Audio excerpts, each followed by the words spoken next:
also work for Johnson & Johnson. And we are gathering today because we are February started, and we started Phenotype February for the OHDSI community. First of all, I want to really thank all of you for signing up to be part of this year Phenotype February. We are very, very excited, and we started the work so that it makes it so Anna, myself, Jamie, and Gowtham and Asya went through some of the activities that we want to do in a collaboration manner to learn from it and see how we can do it. So we cover a little bit of the work for this week. So I'm not very anxious that it's February 5th and today we're giving orientation, because we kind of took the first example, went through it to see how we can collaborate on the rest of the work for the rest of the month.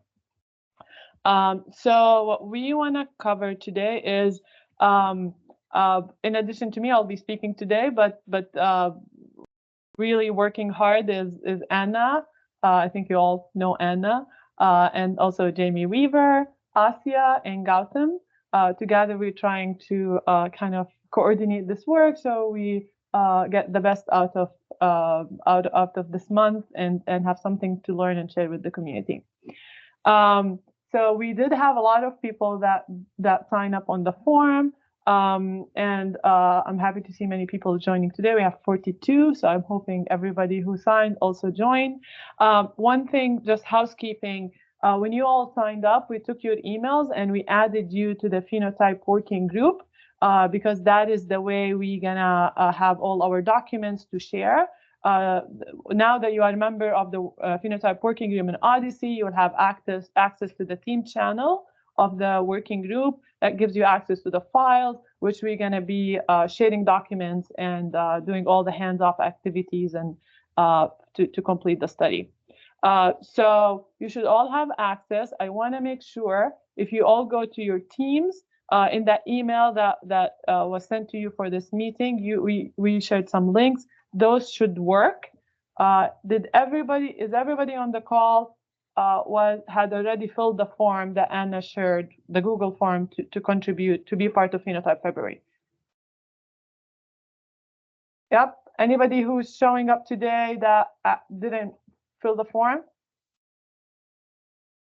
Perfect. This means all of you should have access to the teams. Now, does everybody have access to Phenotype February 24 on Teams folder? If anybody doesn't have access, please reach out for me or Gowtham or Anna. Okay, Jelly is not sure.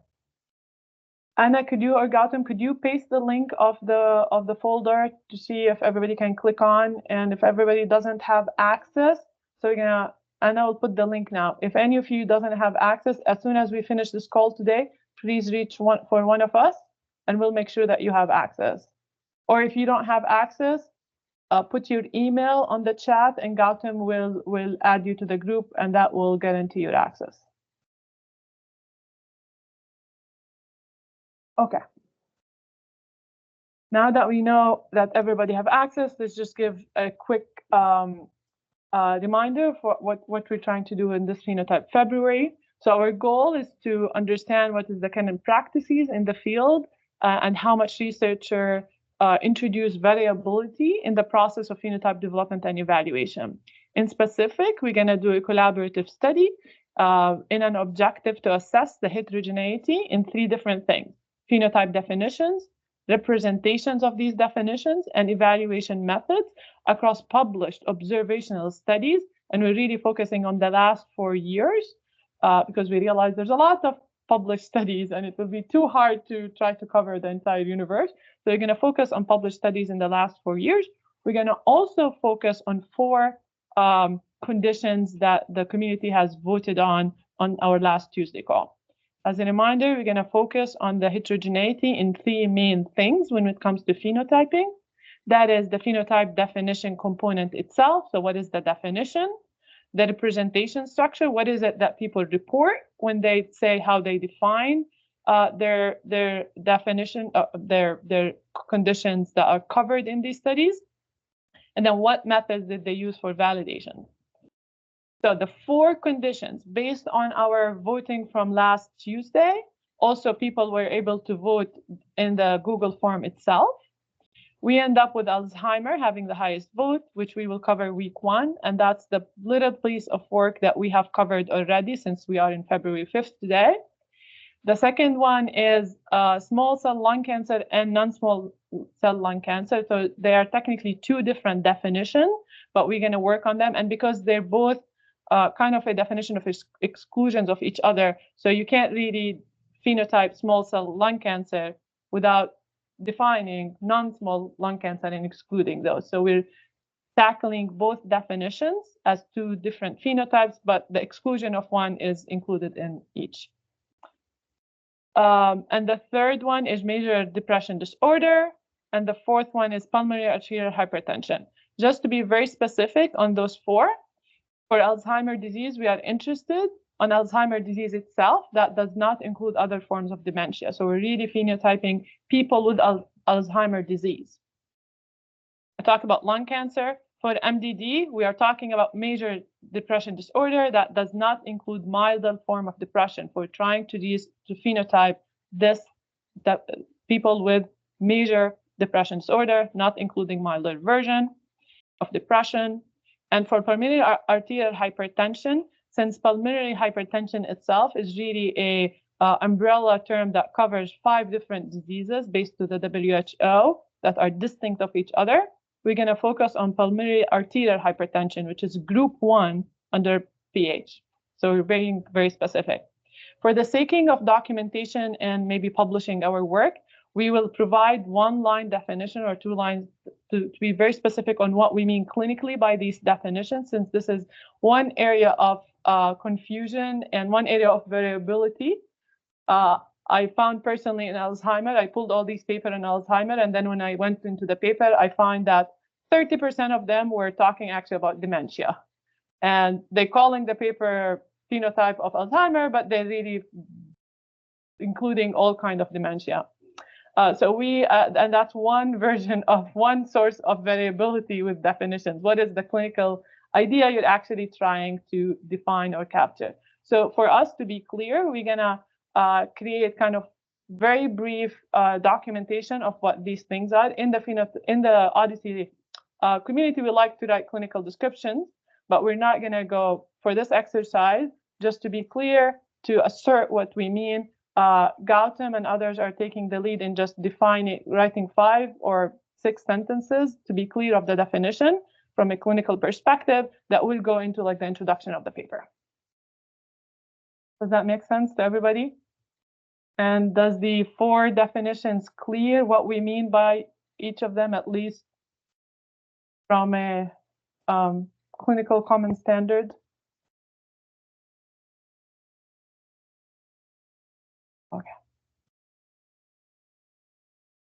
Okay, so here is the flow of work. It's going to look a little bit complicated, but it's not. From a high level, there are 3 buckets of things that need to be accomplished. And the first bucket is the bucket of the literature work, the literature search. And we divided those into 4 different tasks. The second bucket is the atlas replication and the cohort diagnostic component. Because to be able to assess what are those what kind of people or patients or subjects these definitions are capturing, our method of doing that is by replicating those definitions in data sources that we have access for, and then describe the patients that these definitions are capturing and describe the differences between them depending on the definition. We're going to also, and to do that, we're going to use our tool Atlas to replicate logics and concept sets that are reported in those papers. And we're going to use cohort diagnostics as a mean to explore the patient's characteristics that these patients identify. We're going to also attempt to do phenotype PheValuator to actually estimate the characteristics of these definitions. Now we understand that PheValuator might require a certain number of subjects, and not maybe all data partners are able to run this, but we're going to attempt.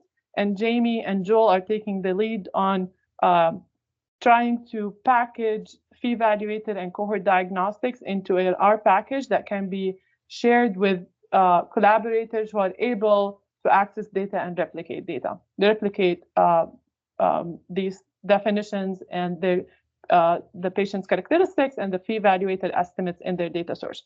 However, to be clear, you do not need to be a data partner. You do not have to have access to be part of this. We have already the data sources that we and J&J have access to that we will do this exercise on. However, if you are a collaborator that have access to patient-level data, it would be an opportunity for you to run Cohort Diagnostics and PheValuator and be part of the study as a data partner. Okay, the third bucket of activities is that we're gonna synthesize the result and disseminate.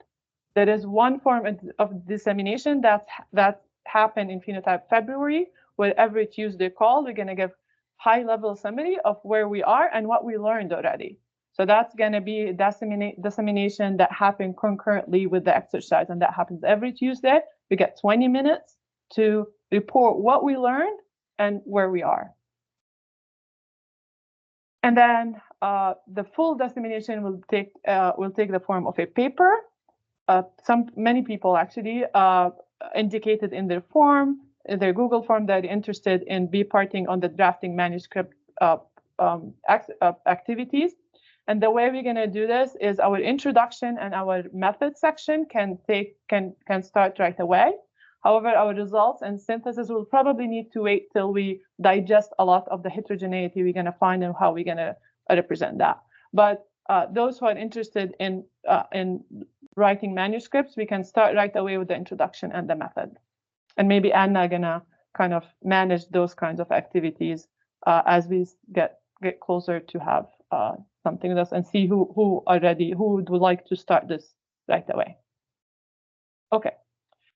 I'm going to cover today the literature search tasks. We did this for Alzheimer, and I'm going to use that as a demo.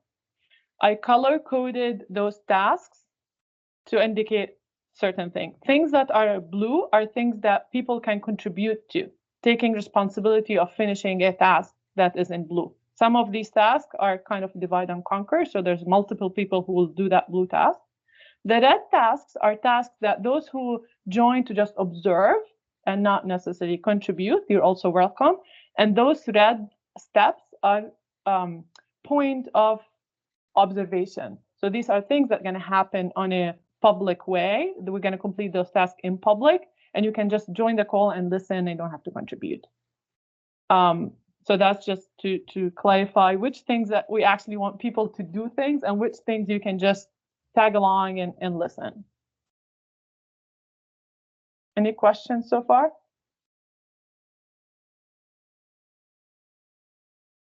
Okay, so I'm gonna take Alzheimer as a demo. You can all follow me on the Teams channel on the link that Anna put, where you can see the documents. And hopefully my team doesn't crash, and it's a little slow, but hopefully it works.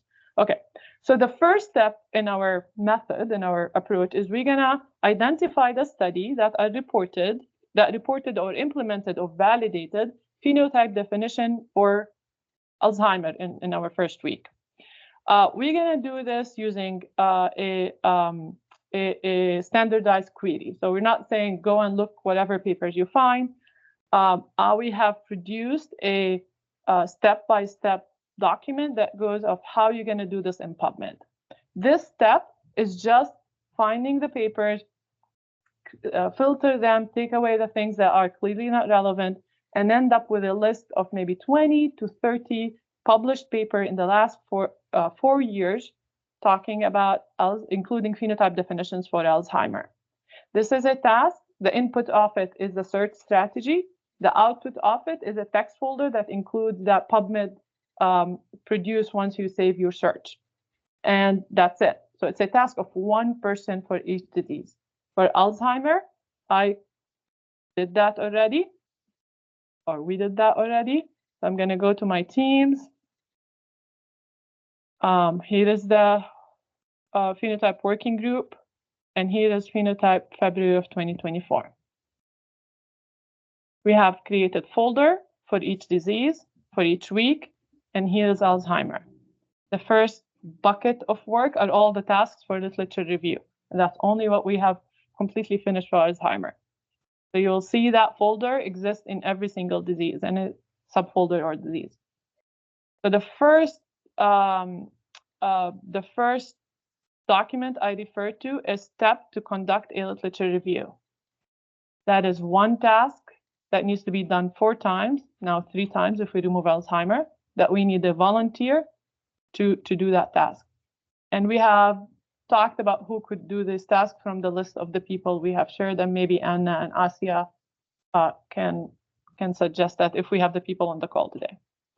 Okay, so here is step by step.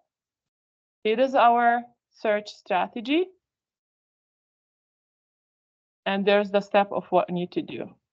I can quickly replicate that right now. So you can, the way we're doing this, we go to PubMed.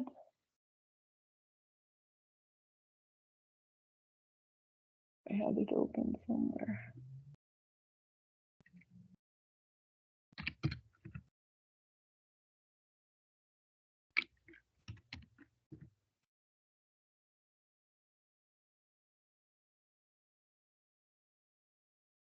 To be able to share search results out of PubMed, you need to log in.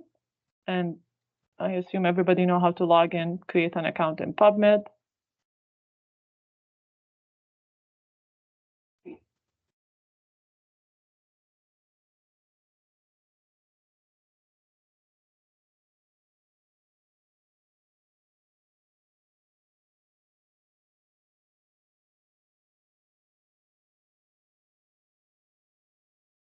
Okay, so we'll do advanced search. We will use mesh terms. You don't need to know the mesh terms for anything. You can actually get it out of PubMed itself. And you can type Alzheimer, if I know how to type it. Alzheimer.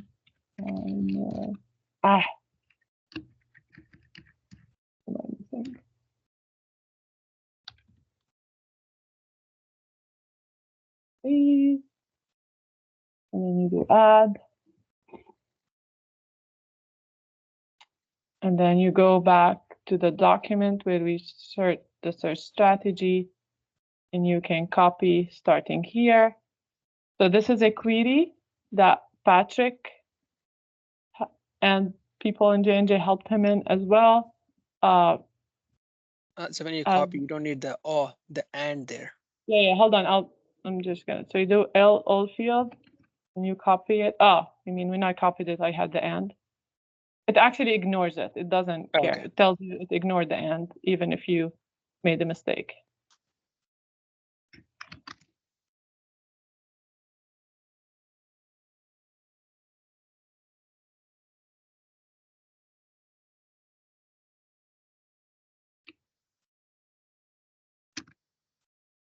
Okay. And then you do and then you do the search. And it goes. So for Alzheimer, it's going to find me 662. That's why we are limiting to the last 4 years. And then we're doing the last 4 years. That will cut it down to some 247, which is still a lot. But this query is supposed to pull up studies that are observational studies and specifically include terms like having ICD-10 or 9, so reporting codes. And then in the first step, that first person task is to scan these studies by only looking at the abstracts and removing things that are clearly not relevant. So that would include studies that are on registries, clinical trials, anything that clearly not going to include or report on a phenotype definition for Alzheimer in this case. Once that task is completed, we are asking that in PubMed, you can actually save and send, share your result search after you scan. And you scan by selecting, once you scan, you can select the paper you want. Now it kicked me out. Come on. Oh, sorry. General. The files will come up in a minute.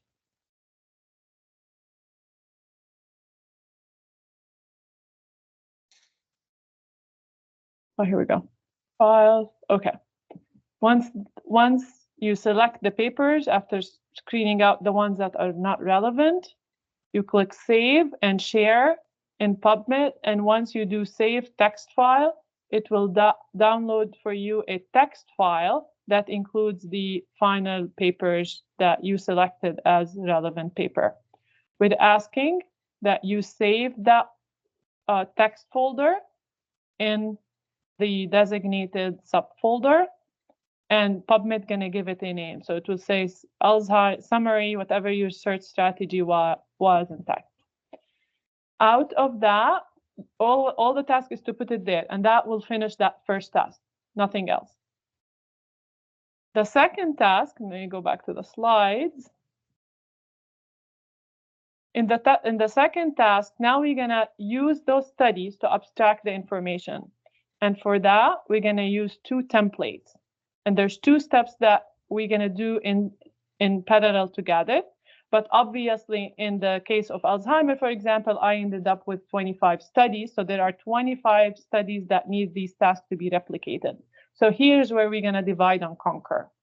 So the way we're gonna divide and conquer is that out of that text folder, we're gonna create a task list, which every entry in that task list is one of the papers that were selected. And that will look like this. It will be once the person who finished the literature to identify studies and to put that text folder, we're gonna create out of this a table that looks like this.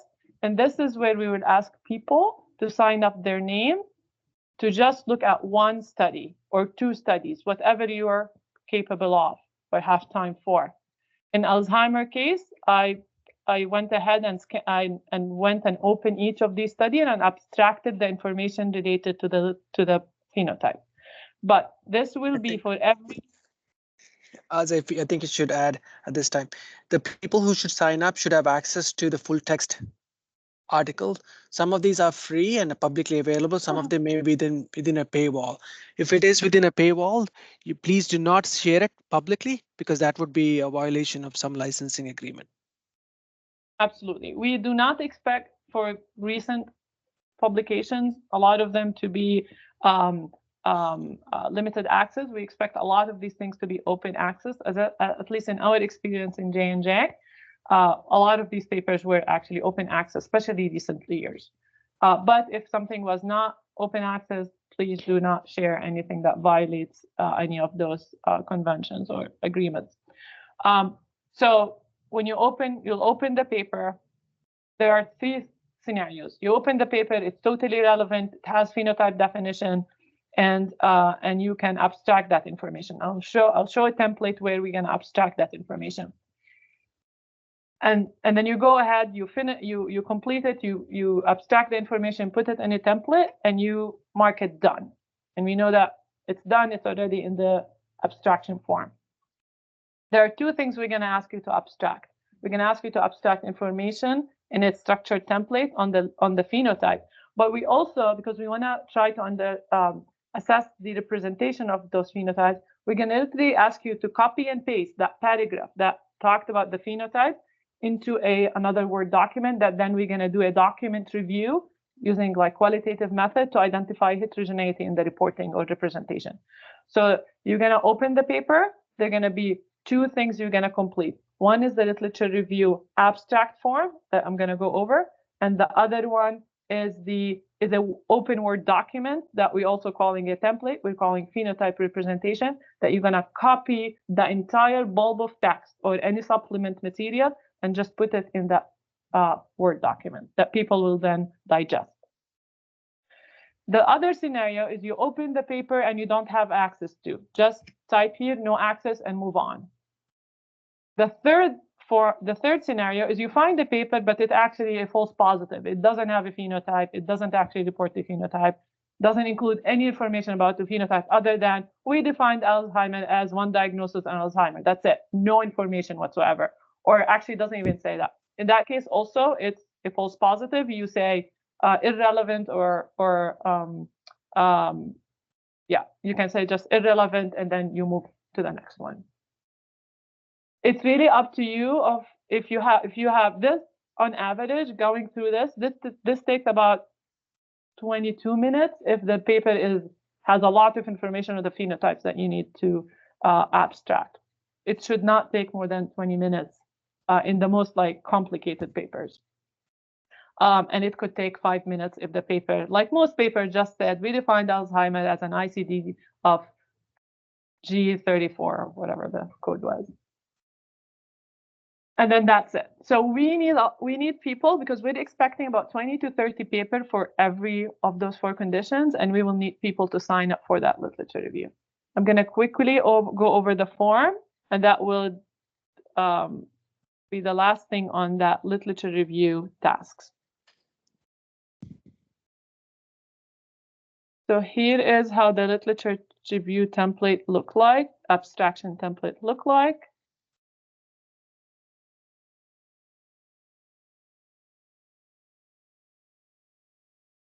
Literature review abstract, that's how it's abstraction, that's how it's called in all your subfolders.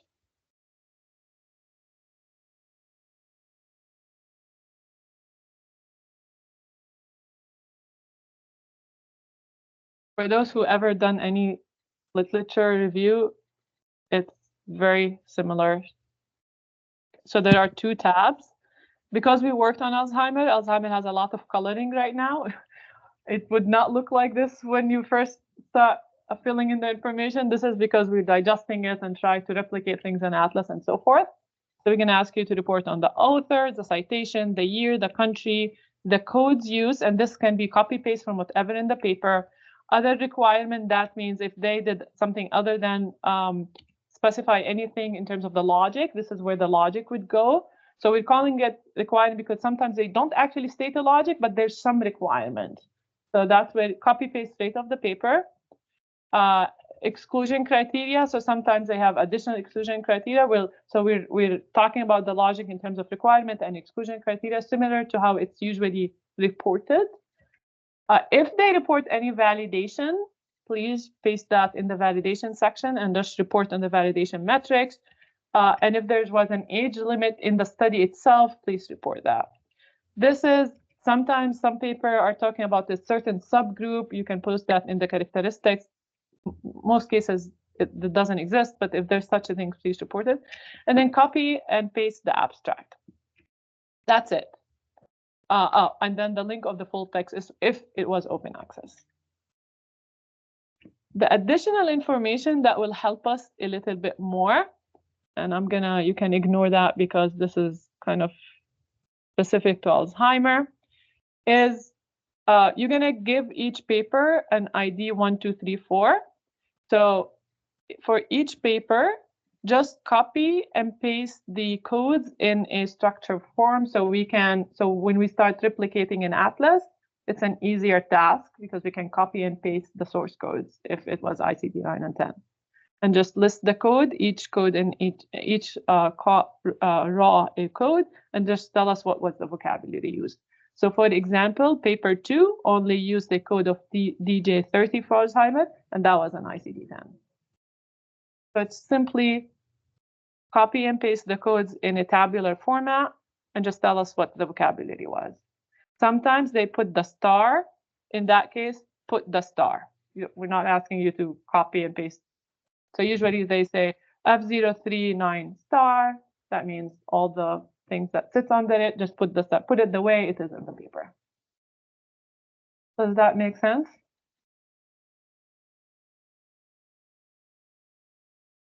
Okay. So you guys, we're all going to be collaborating on the same document for each of those 5. So this will be a document that many people will be opening at different times. So make sure that you are aware if you start something and not completing it on the same set, just make sure you know where to go back to, because there might be potentially multiple people working on that document, filling it out of the studies that were scanned. Okay, any questions?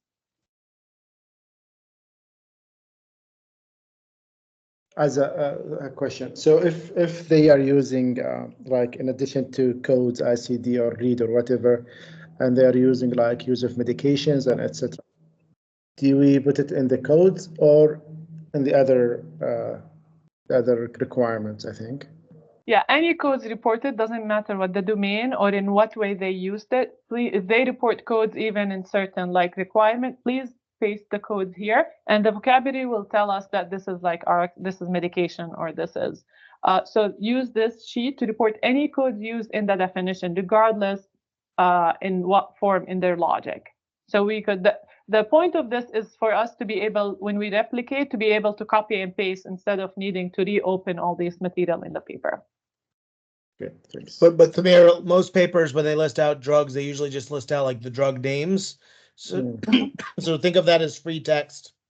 Yeah. Just copy the blob of free text in the first tab. You for the most part, or that second tab really is only if they're explicitly providing structured codes, not the other stuff that would just be descriptions. Okay. Yeah. And so that's not extra work. You don't need to find the code. If they like that's really the code they reported, if they reported any of any sort. Judy?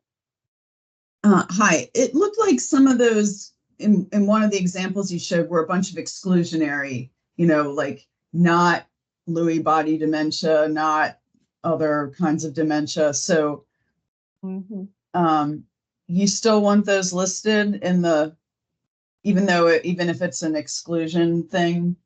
Because, I mean, there's a certain component of Alzheimer's being a diagnosis of exclusion. So is that, you just want all of those listed regardless of whether it was used to as a positive identifier, this is the disease, and not this disease? You still want them all on that list, right?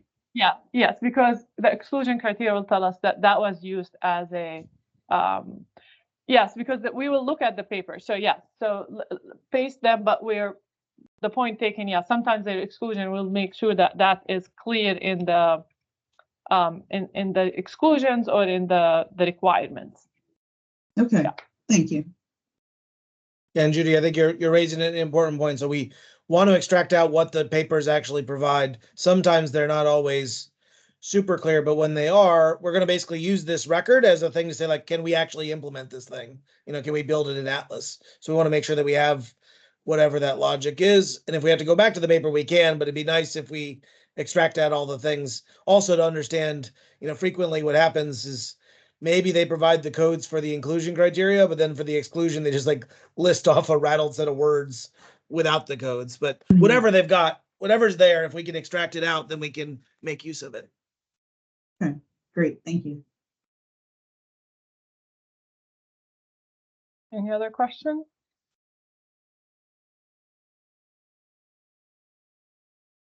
Okay.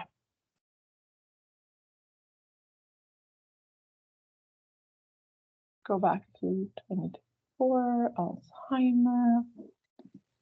Okay. The other thing that we're also asking to do, like parallel for each paper, and this is, I think there will be a better way to do this, but since we're doing it for the first time, we decided to try to do it the most, I don't know what the right English term, but the most like crude way.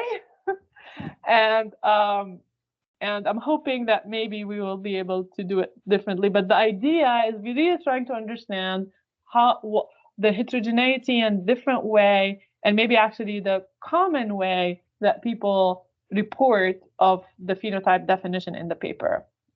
And you'll see that papers different. Sometimes they provide granular information, many times they do not. And we want to try to capture this and digest this. So the way we're asking to create that data right now is literally to go copy and paste the section in the paper that report on the phenotype. Sometimes it's say 5 statements in the method section. Sometimes it is more. Sometimes there's supplementary material. So we try to structure this template to address these possible ways. So all what we need to identify the study is the study number, and that is the study number that exists in that literature review abstraction sheet. So we are able to remember the first one is the article number. So let's keep that article number going. It would be useful if here we have the text, the link to the text of the full article, again, if it's open access. And then here we see in the copy and paste the text in the body of the manuscript reporting the definition used. Usually this is like somewhere second paragraph in the method section. And this is literally the exact, and here's an example where it's we identified patients with AD according ICD-9, blah, blah, blah. So I just copied and paste the exact single text until it finishes. In addition to how they report, there is now at least very common practice that you have at least 5-6 line in the limitation section telling you what they think, how they think the phenotype definition affected or influenced the interpretation or the limitations of the studies. And in that section, sometimes there's where they report about validation or extra work that they did to talk about mainly the measurement error or what they know about the phenotype. So sometimes they don't report any information about the phenotype in the method, but they report extra information in the limitation. So we want to be able to capture that if it exists. If it doesn't, you can just put none. And in that case, for example, here they talk, first, although we selected dementia and AD patients according to physician recorded diagnosis, it might still lead to the disease misclassification of dementia and AD. To avoid accidental inclusion of miscoded patients, we included slowly. So they talk about their way they took to minimize measurement error that is related to the phenotype definition. So we want to try to capture this information because it's another practice that we want to identify and discuss and maybe recommend on. Other places that sometimes there are extra information about the phenotype definition is supplementary material, validation method, validation metrics. In this case, this paper had none. But if they report, please copy and paste just the text or the information as provided on the paper. As I said, this is like, and then there'll be another section that goes to the second paper and so on. And this can go, so this is gonna go 20 times. And it's, I know it's a lot of copy and pasting, but we're gonna try it. And hopefully we find a better way to try to capture the information as is so we can talk about how people represent the information about the phenotype. Yeah, I think you just said it, Azza, but just to reinforce, while we don't really exactly know the exact format to do this, that the intent of this is that we know that everybody just describes phenotypes in just very different ways. And I personally have experience like I pull up a bunch of papers and I read this one and then I have to like search for it in a different paper and then I keep doing that. And we were thinking that if we could at least just plop the information in one document, then maybe we'll have the ability to kind of scan through and find the commonalities and differences. If anybody has other ideas of a different way to do it, we'd be definitely like all ears. But ultimately what we want is we want to get the information out of the papers so that then collectively as a group, we can look through that information and try to identify the patterns. We did debate about like, is there things we could guess what the patterns are, but our own experience of trying it convinced us that we're not smart enough to figure that out without looking through them all as a group.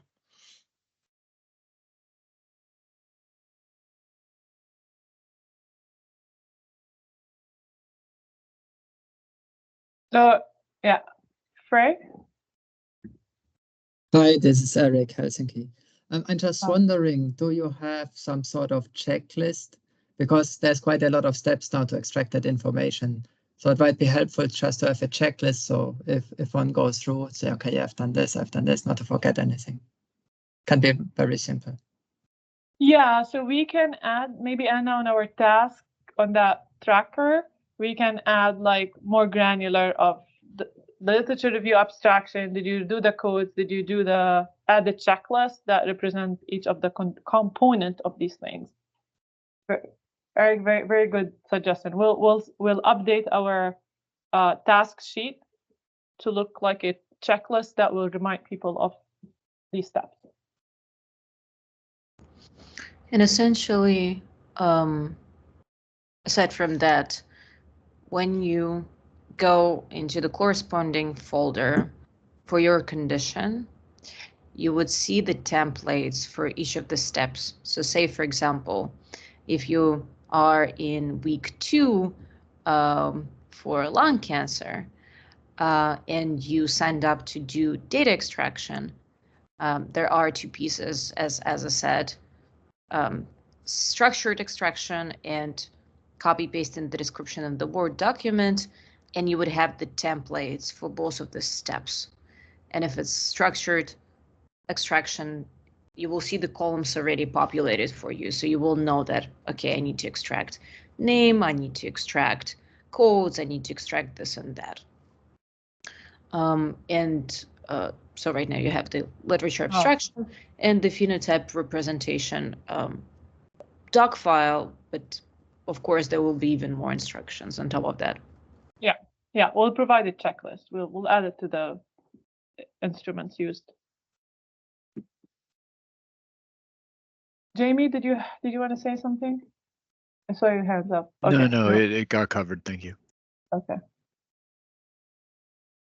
Okay, so that takes us to this step. So again, so if you sign up for abstraction of literature, it's technically 2 documents that you will be taking the information out of the paper, filling it in. One is the abstraction, structured abstraction template, and the other one is that unstructured bulb of text that you will be copying. Once this is completed, then for the literature search, we will have another step where we are not dividing and conquering on that step, but this is a step where we're gonna take a small group, and anybody is welcome to join, and we're gonna discuss those bulb of text. So now we're talking to Patrick's point, to digest those variation in how people report on the phenotype. So for example, for Alzheimer, we have a call tomorrow that we're gonna try to look at that text that I copied and paste for Alzheimer and try to see pattern.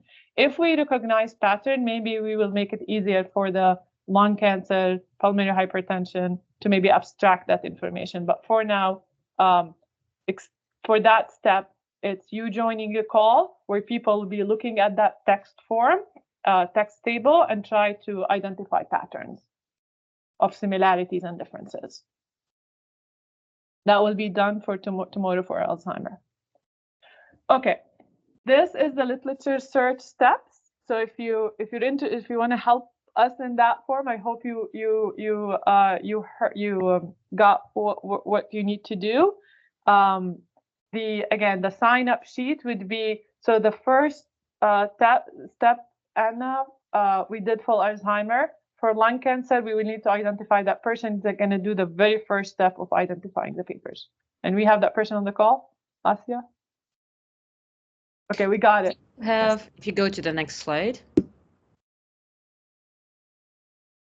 So we took, the way we done it is that all of you guys signed up for certain activities. So there are people who signed up for step 1.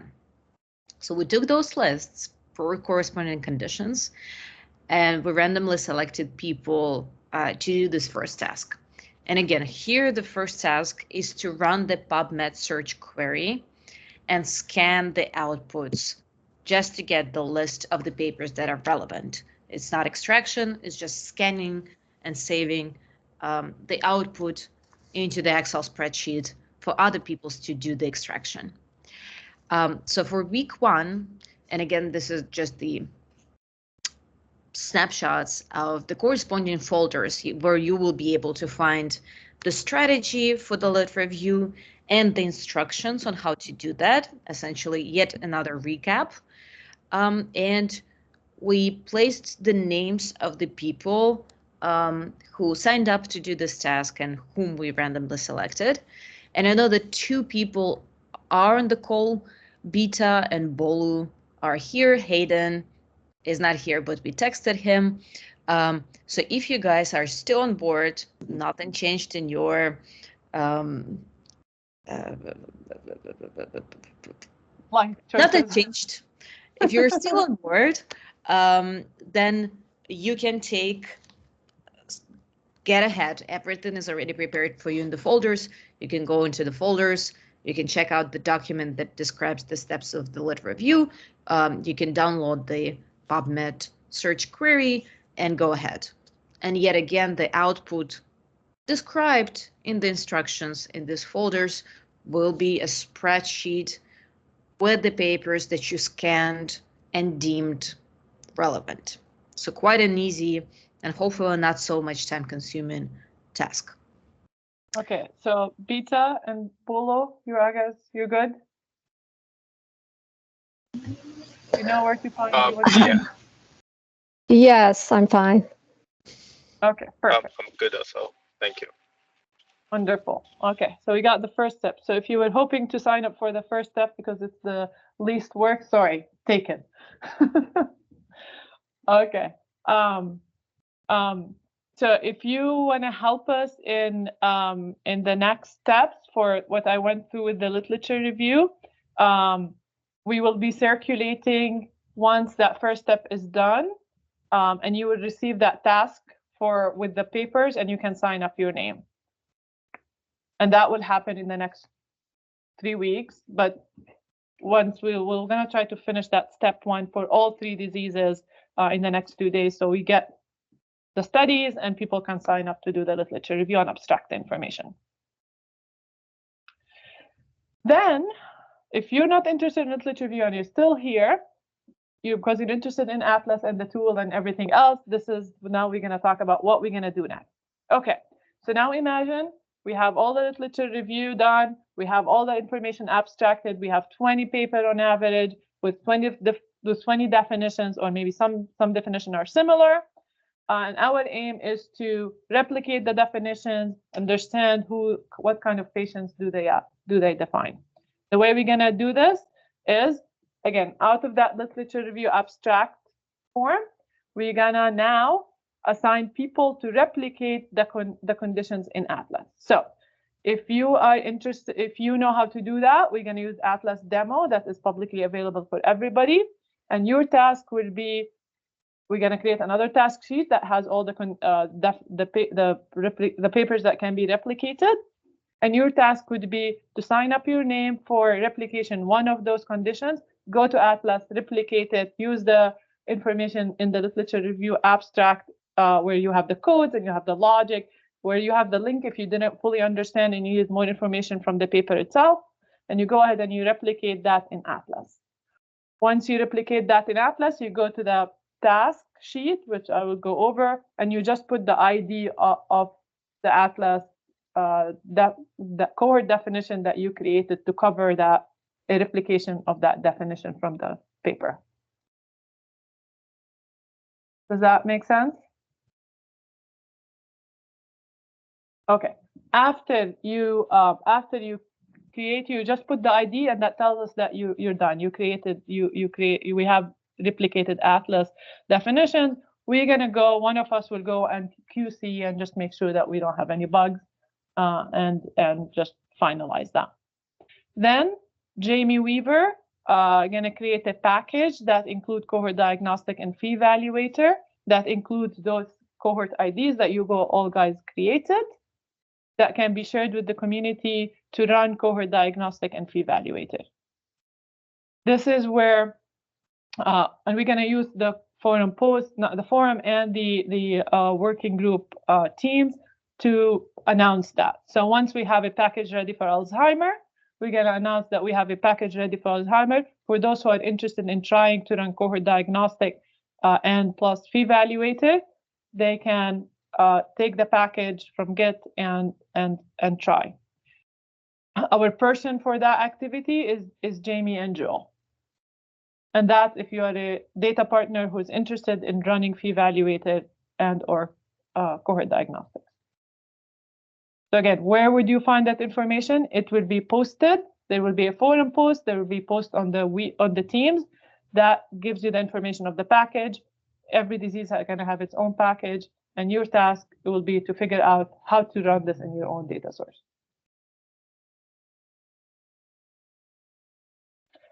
Okay, then, so that's coming for Alzheimer at the end of this week. Once we have the cohort diagnostic run, PheValuator run on Friday calls every Friday at 9 o'clock, and we'll see if we need to change that for people who are contributing. We will be doing two things. We will be demoing, one of us will demo one of the definitions that were created in Atlas from like as a demo. So if you are just here, if you want to learn how we did the definition in Atlas, you join that Friday call, and in there we're going to pick the most sophisticated definition in the literature that we replicated, and we will do this as a demo and for everybody to watch. That's going to be half an hour. The second half an hour, we will have cohort diagnostics results for the whole set of the cohorts that were replicated. We're expecting about in Alzheimer, there's about 6 of them because we found many papers, but well, we had all these papers and they went down to about 27 papers in the last 4 years. Then from those, we end up with 16 papers that actually reported on phenotypes. And then from those, I identified 6 because some definitions were very, very close to each other's. So we can limit that universe depending on the condition. That's every disease on its own. But we're expecting something from 6 to 15 or more definitions. That may be a judgment call that we'll make to make how much variation we can skip. Okay. Then we're going to have cohort diagnostics results because we will have run it in internal data sources while others run it in the other data partners. And we will be able to review the results of how different these people look using different definitions. We're going to do this over the second half of the call. And if you're interested in that part to dig more deeper, there'll probably be people who will take lead into writing this down, going deeper, but we're going to use half an hour to just look at the count, look how different the characteristics are, look how much overlap. And then depending on what we see, we might build certain visualization that can go to a paper that summarize across the diseases.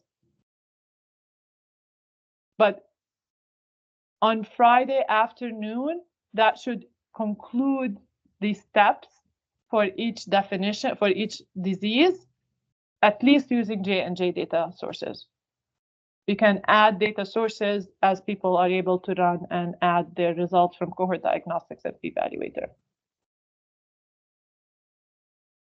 The last thing is on Tuesday call, we will give a summary of what we found in the literature, how we are able to replicate so far. On Tuesday, we will not be done. Like tomorrow, we're not done with Alzheimer yet. We're kind of 4 days lagging, but we can report on what we found. And next week, when we talk about lung cancer and our progress, we can talk about the full findings for Alzheimer and so forth. 4 minutes left.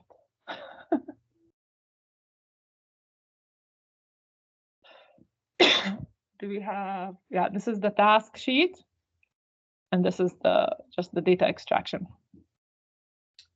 Okay, Chris. Hey, thanks so much. This is great. Quick question. When we take phenotypes from the literature and convert them to Atlas, as mentioned, because there's not always a lot of granularity there, I imagine 5 different people may do that 5 slightly different ways. Is there a place you want us to document kind of the assumptions made in building out that Atlas phenotype, or should we just kind of use our best judgment? Well, that's a great question. I think we need to make some document some assumptions. Let's see, what's the best way to do that? I want to use the description section in the Atlas definition. Yes. So I think that's a good idea. So in Atlas,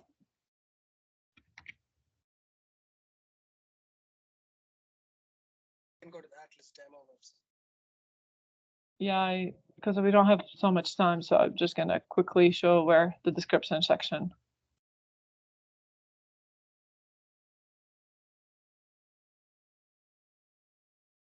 Maybe Atlas demo will open faster than Atlas TNJ.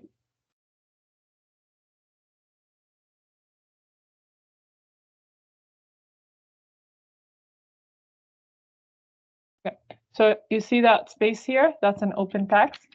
So I think here we can talk about like which paper, can put the link, and you can report any information you want to report about assumptions or what the logic you perceive, anything. Let's open a text and leave it for the developer. Okay. Asia? Also, I was just thinking maybe like if along this anyone has questions, do you recommend people to use Teams, or if you want to like, hey, like what do I do now? Like pinging people. Yeah. For everyone So the best place is the phenotype, because everybody is now in the working group of the phenotype working group. The best place is that posts right here, where you can put any question, tag anybody. To help manage the work, anything related to Alzheimer, you're ready and you want to do something for Alzheimer, ping me. Anything you're ready and you want to help in lung cancer, Asia is your person. You're ready and you want to help in major depression, Anna is your person. And you're ready and you want to help in pulmonary hypertension, all of us is any of us is your person. Or Jamie, or yeah, it's because we're still down the road, but yeah, so ping here, use the post here, that is the best place, that's where we all can see. If you prefer to speak to people versus post something on the public, reach me for Alzheimer, reach Anna if you want to work specifically for major depression, reach Asia if you want to work on lung cancer, and reach me again if you want to do pulmonary hypertension. Patrick? I was just going to add one thing that I've found that I've had to go down in the rabbit hole a little bit is sometimes papers will say we used a definition as previously validated in whatever, and then they don't actually provide the algorithm.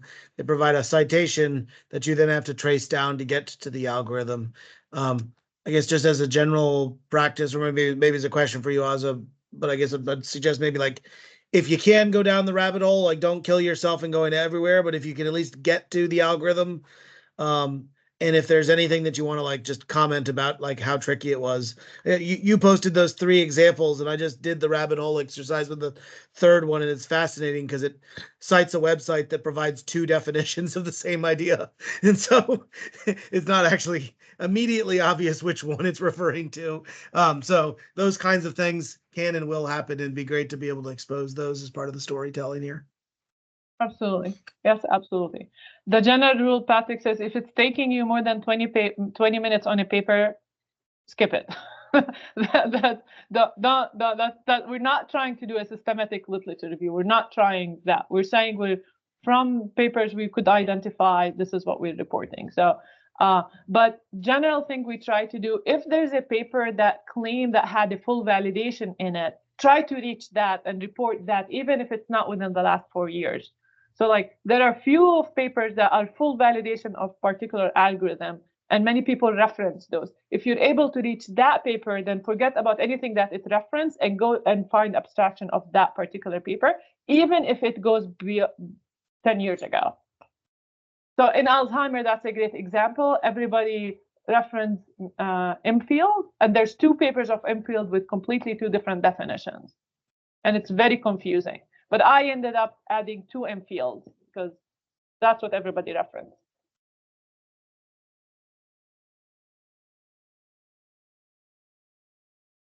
Okay, we're past time. But everybody is clear. So I think we have it. So you'll see a call for tomorrow to go over that bulb of stuff for Alzheimer, which will be a fun, unstructured, unclear, unplanned activity that we will go through. And if you want to watch how messy we're going to be, you're welcome to join.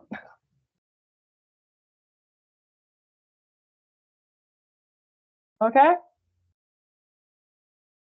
And help Asia form her team and get all those studies that Hyderd will come out with. So Asia can have lung cancer, non-small and large small or non-small, small cell and non-small cell, all figured out. All the sizes. Okay. Reach out, anything. We'll see everybody on Tuesday call or Thanks. tomorrow. You're welcome. Thank you. Bye.